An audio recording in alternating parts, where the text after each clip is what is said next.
Saudações, salute a tutti, sejam bem-vindas, sejam bem-vindos. Hoje vamos falar de budismo, tá? Então vamos falar de budismo, filosofia budista, como é que o budismo se fundiu com o daoísmo ou taoísmo e como é que formou o Shan na China e como é que formou o Zen no Japão, Nippon, tá? Então nós estamos lendo um livro interessantíssimo, bem básico, tá? Introdução à filosofia budista. Então aqui não vai tratar dos rituais budistas, igual eu já falei outrora, ano passado, sobre as tradições ritualísticas do budismo, o budismo tântrico, tá? O budismo tântrico, que aí lembra muito as práticas indianas, lembrar que o budismo surgiu na Índia, tá bom? Vamos falar do Yogacara hoje também, uma escola ancestral. Yogacara, aí o nome já fala Yoga, Índia, tá? Escola da Índia. Então tem a filosofia budista, que é que nós vamos tratar, e tem as práticas, os rituais, que aí, por exemplo, Theravada, ali no Sudeste Asiático, tem mais essas práticas, tá? Então, coisa mais ritualística. Mas nós vamos falar aqui dos temas que o budismo abarca, né? Ou seja, o que tem nos temas do budismo. O budismo são vários. Essa aqui é a Ana Paula Martins Gouveia. Ela vai falar de várias escolas, porque o budismo, assim como o cristianismo, tem várias escolas, tá? Então, quando a gente fala assim, o budismo tibetano, tem várias escolas. Então, o Dalai Lama é mestre de uma dessas escolas, tá bom? Então, não é que o Dalai Lama é o Papa tibetano, muito menos o Papa do budismo, tá bom? Então, você tem as divisões, vamos começar pelas divisões do budismo, que você tem a Theravada, né, que é os anciãos, né, aquela mais antiga. Então, o Theravada Sudeste Asiático tem a prática muito conhecida no Ocidente, que é o Vipassana, né? O Vipassana.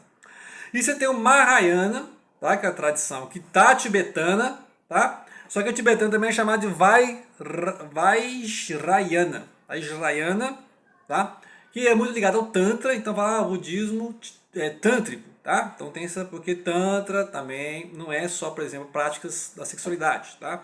A energia sexual tem também, tá? O pessoal confunde o sexo tântrico, tá? O Tantra é umas disciplinas, igual o Yoga também, é um conjunto de disciplinas, formas de postura corporal, de canalizar a energia nos chakras, né?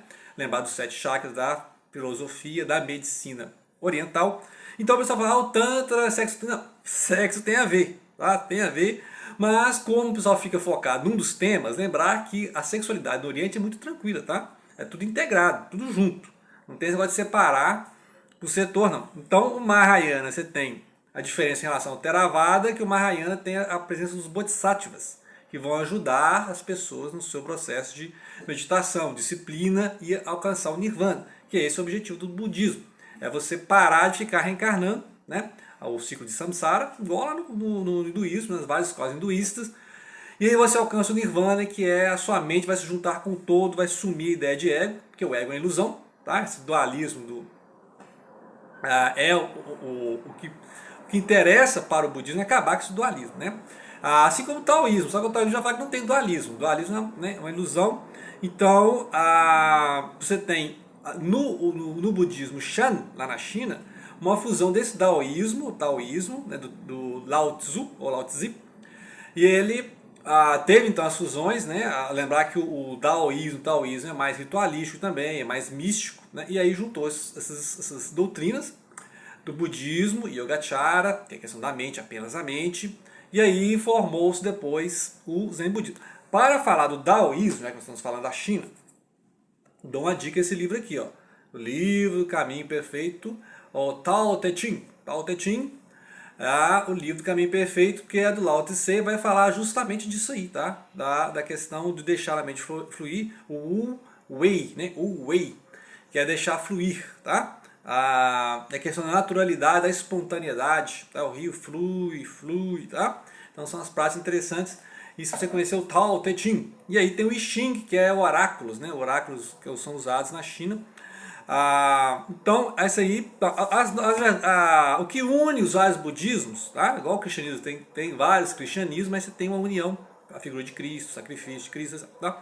Mas no budismo você tem as verdades, 4, 9 verdades. Existe o sofrimento, tá? Dukkha Satya, né?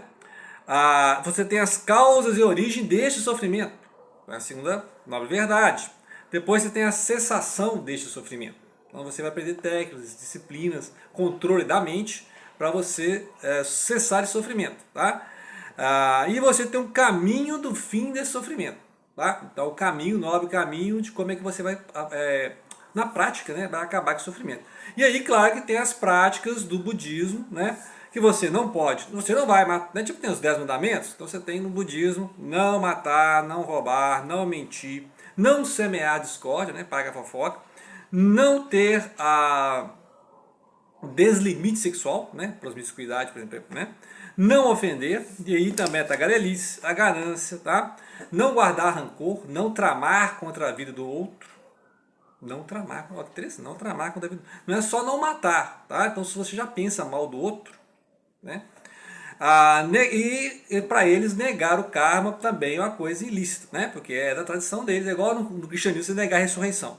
Então, pela tradição deles, negar o karma, negar o renascimento, né, a reencarnação, é igual você no cristianismo negar a ressurreição. Né, não faz sentido. Então, e se você pratica essas más ações, no sentido de que você vai atrasar a sua ascensão espiritual, né? Se você matar, se você roubar, se mentir, etc., você vai acumular o karma acumulado. Então vai acumulando o karma e isso vai afetar suas outras vidas. Você vai ter que encarnar várias vezes para pagar esse karma, né? Então isso aí é uma base que todas as escolas do budismo têm. Aqui que ela vai fazer a divisão das escolas pelos escritos, né? Cada escola tem o seu teólogo, por exemplo, assim, o seu mestre, né? Assim como tem as escolas do Tibete, tem seus mestres de cada escola.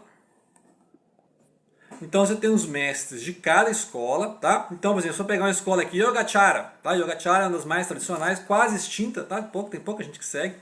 Yogacara, o interessante é que ela influenciou todas as outras, tá? Então ela veio lá da Índia, lembrar que o budismo, vou falar de novo, o budismo veio da Índia, foi seguindo a rota da seda, chegou na China, tá? Chegou no Tibete, foi para o Sudeste Asiático, né? Sri Lanka ali para baixo, ali Camboja, Tailândia, etc.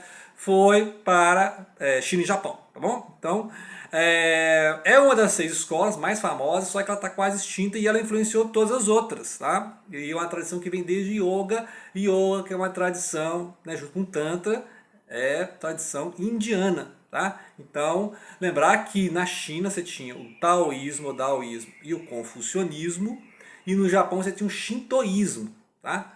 Então, interessante isso aí. Então, a tradição do yoga, pela escola Yogacara, tá? Ela tem a tradição de voltar-se para dentro. Ela está dentro da Mahayana, tá? A escola da Mahayana, e é influência, por exemplo, para o Chan, né? A formação do Chan, lá na China, e o Zen no Japão. Bom, então interessante. É esse livro aqui muito mais didático que vai explicar o que eu estou tentando resumir aqui. Eu não vou escola por escola, não, que eu vou ficar aqui 2 dias, tá? Então que a quantidade de escolas que tem em cada uma dessas vertentes, né? Se você pegar Theravada, Mahayana, né? Então Vajrayana, né? Então um monte aqui de escolas. Se você o budismo tântrico, né? Então cada escola tem as suas especificidades, seus livros sagrados, né, por exemplo, mas mantém as verdades as mesmas, 4 verdades, o caminho, né, as 8 partes, né, óctuplo, né, o caminho óctuplo. Muito bem, e aí a grande citação da Yogacara, que também é Chitta Matra, Chitta é a ideia de mente, né, alma, etc. O mundo é guiado pela mente e todos os fenômenos estão sob seu poder. Tá? Então a questão da mente, você, né, poder mental, que acontece mesmo, depende do seu humor no dia, né? Já percebi muitas vezes que o dia que você medita, o dia que você não medita, então o dia que você não medita você fica mais ansioso, mais nervoso, mais irritado. O dia que você medita você fica mais calmo, né? Você levanta com o pé direito. E aí a sua visão do mundo muda de acordo com a sua mente. Tem dia que se você sai de bem com a vida, tudo tá bem. Tá? Alguém pode pisar no seu calo que não tem problema nenhum. Então tudo é a mente, pra você ver, né? Mas aquele dia em que você sai, né, já perturbado, já nervoso, você não meditou, você não leu um livro sagrado, né, qualquer que seja a sua religião, você sai mais ansioso, mais nervoso, e a primeira pessoa que olha pra você com uma cara assim, você já briga com a pessoa, tá? Então, muitas vezes é a mente, e se você já sai de uma certa predisposição, o mundo brilha para você. Ou então o mundo está sob trevas, né? Aquelas nuvens que te cobrem, do Hamlet, do Shakespeare, né? Essas nuvens que te cobrem, né? Então, a questão é mental. Se você tem a sua mente preparada, não é qualquer coisa que te tira do sério, não, tá? Agora, se você já sai nervoso, se você não meditou, se você não encontrou o seu centro de pensamento, né, de devocional, você vai ser facilmente derrubado pelos primeiros percalços do seu dia, se o seu ônibus atrasar, se o seu carro bater, se o seu chefe te ligar, se a sogra ligar, entendeu? Então, a Yogacara dá essa... E a Yogacara, por isso, vai influenciar o Chan na China, certo? Que aí vai ter a fusão com o Daoísmo, que tem essa questão da espontaneidade, da deixar fluir, etc. E aí vai formar o Zen, tá? Zen. Aqui, isso aqui é o manual da Alan Watts, um estadunidense. E famoso por divulgar o Zen lá nos Estados Unidos, Califórnia, depois da Segunda Guerra. Porque aí o Japão ficou pop e tal, né? O pessoal que foi lutar na guerra, muitos estadunidenses foram lá, americanos foram lutar na guerra lá e tal, e trouxeram muito da cultura japonesa o Zen, né? Então eles respeitaram muito a cultura japonesa nesse sentido, e o Zen foi divulgado ali a Beat Generation, tá? Vários, o Ginsberg, o Kerouac, o Gary Snyder, né? Para quem gosta de On the Road. Então, o pessoal que gostava muito das práticas orientais. Então, por exemplo, o Ginsberg, que conhecia Kabbalah, práticas judaicas, né? E também conhecia a meditação do tipo Zen, tá? Que é mais centrada na meditação com mantras, né? Tem linhas do budismo que usa mantra, tem outros que é o puro silêncio, você não fala nada. Aquela que você fica virado para a parede, tá? Na meditação que você vira para a parede, fica ali horas ali naquela parede branca. E tem aquela meditação que você usa imagens, tá? Você olha para a imagem, né? Fica focalizando naquela imagem. Então você vê que as técnicas, você pode ver que as técnicas são diferentes, né? Então você tem a mesma prática que é a meditação, mas você pode ver que tem diferença da Vipassana, né? A meditação do Zen, né? Que você pode usar imagens ou não, tá? Uma parede branca ou não, um tipo de som, tá? Tem meditação que você pode usar som. É claro que você não vai botar uma banda de rock para meditar, tá? Então você vai usar um som, né? Um som mais leve, um som de flauta, ou então um silêncio total. Tá? Não pode nem pigarrear, não pode nada. Né? Então a tua respiração te incomoda. Então tem aquela meditação que até a respiração te incomoda. Mas ao momento que você atinge o controle da respiração, beleza, aí você entra na prática da meditação mesmo. Tá? E aí tem adaptações, por exemplo, do shintoísmo, do budismo e uma certa leitura do cristianismo, você tem na Seishono-e. Tá? Já falei quando eu falei da Seishono-e. É uma prática vai fazer 100 anos, né? Tem no Japão, do Taniguchi. E ele fez uma prática, então, de unir aí o shintoísmo, o budismo zen e o cristianismo, a Christian Science. Tá? A questão da mente curar as doenças, então você cura pela mente, tá bom? Realmente tem vários depoimentos de funciona isso aí, tá? Se a pessoa crê que está curada, ela está curada, né? Então, é uma questão de fé, é uma questão de foco mental. Então, né, há que se estudar isso aí. Mas o Zen herdou isso da Yogacara. Tá? Herdou essa questão o mundo é guiado pela mente e todos os fenômenos estão sob o seu poder. Tá? Então, Yogacara é um destaque aqui que eu acho mais interessante. É um psicologismo budista. Tá? É uma escola que usa muito recursos de psicologia, e isso é 2000 anos. Tá? Lembrar que o budismo chegou na China uns 500 anos depois da Índia, ali entre até 200 depois de Cristo, tá? Não tem a datação exata aqui, mas a dinastia ali na China que durou 400 anos, tá? Então a dinastia durou 200 anos de Cristo a 200 depois de Cristo. Nessa época entrou lá na China a prática budista, porque até o momento a China era só Confúcio e Lao Tse, né? Ou Lao Tzu. Tá? E aí, trazendo a Yogacara, o pessoal que faz meditação fala assim, olha, mas isso aí é muito perto do daoísmo, né? E a questão dos opostos, só que os opostos no daoísmo, né, não são duas forças contrárias, não, são duas manifestações complementares da mesma força, é o Tao. Yang, né, famoso Yang.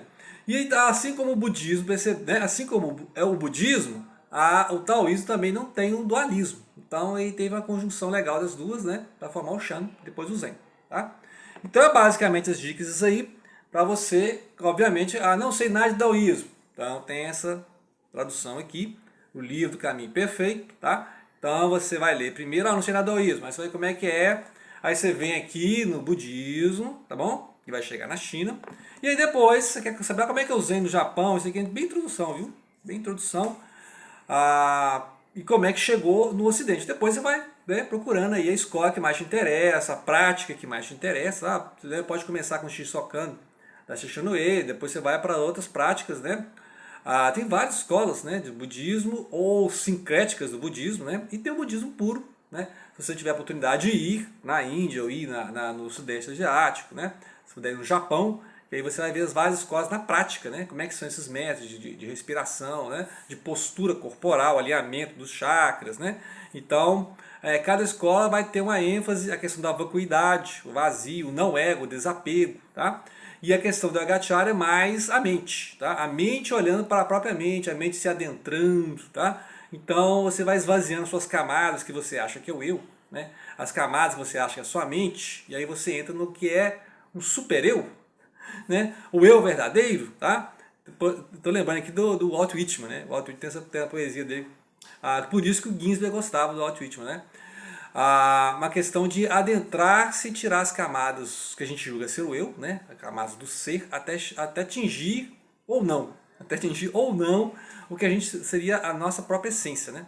Então a mente vai se adentrando, se adentrando, se adentrando, ela vai deixando as coisas externas que determinariam a mente. Mas tudo isso é externo, tá? As identidades são externas, esses status sociais são externos. Mas o que é a mente? Né? O que é a mente? O que é a consciência? Né? Consciência de si, né? Então, é interessante, são esses os conceitos que trabalham de escola e cada um vai dar uma ênfase diferente aí, ok? Então, basicamente isso aí. Obrigado pela atenção. Não deixem de compartilhar.